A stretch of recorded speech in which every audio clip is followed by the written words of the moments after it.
Colcannon is an Irish dish made of potatoes, cabbage or kale and some butter. Some have it on different days of the year besides Halloween. Some people like to do it the traditional way or at their own spins and take it different ways. So today I'll be showing you my recipe and I hope you enjoy.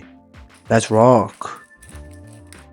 What's happening, folks? We're going to start off with the bacon. Now, I use bacon lardons. You can use any type of bacon you'd like. Now, traditional Colcannon doesn't have any bacon. Also, my mum never used when she made Colcannon. But personally, I like adding some crispy bacon lardons for some extra flavour and texture. Turn your pan to medium-high heat, add your bacon and cook it until it's nice and crispy and all that fat has rendered out. Fish out your bacon pieces but leave all that bacon fat and oil in the pan. Then add a knob of butter, let it melt and leave that pan of fat and flavour resting on the side while we start other things. Next, I went ahead and prepped the veg I used for the dish, which was a bunch of scallions. If you don't use scallions, you can go ahead and use leek or normal onion instead.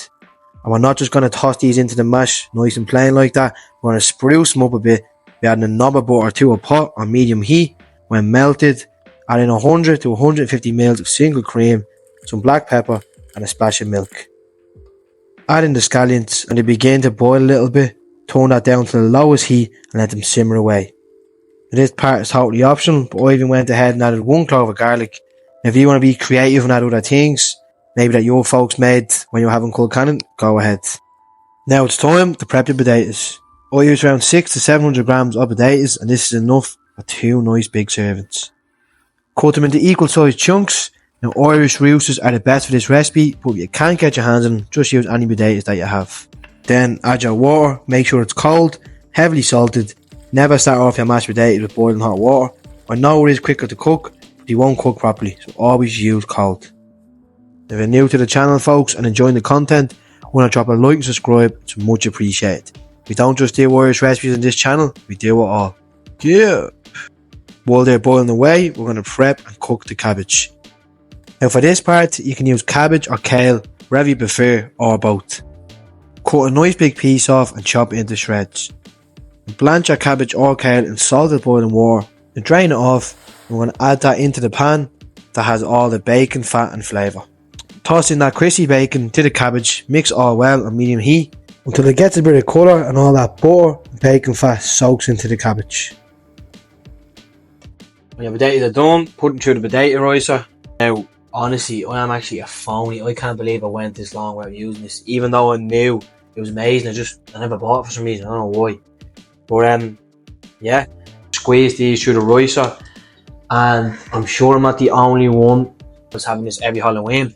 And you get a bit of money wrapped in tin foil in it, you get it out and be buzzing with it. And I know some Irish people have never had this on Halloween. You just had it on St. Patrick's Day or just have it all year round. But I remember having it every Halloween, I'm sure I'm not the only one. As I said at the start, cabbage or kale or both, wherever you prefer. Traditional way is cabbage or kale, potatoes, salt and butter. As time goes on, obviously people add some things. So you have whatever way you remember it. You can add some leek, onions, spring onions, bit of cheese you want, you can add some garlic, bacon, just whatever suits you.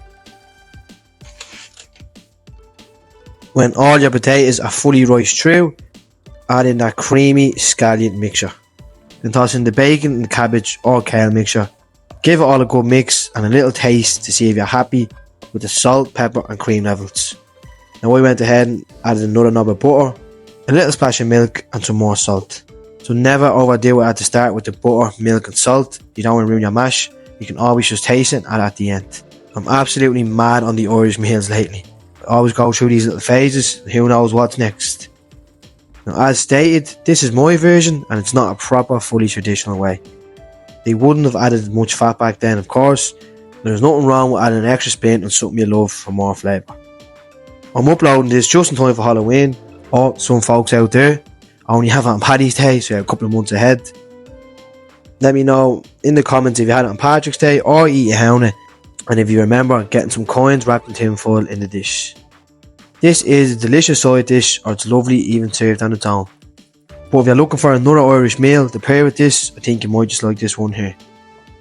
And yeah, I suppose that's that, folks. Happy eating hound. Tops. Don't forget to stay nasty. Yeah.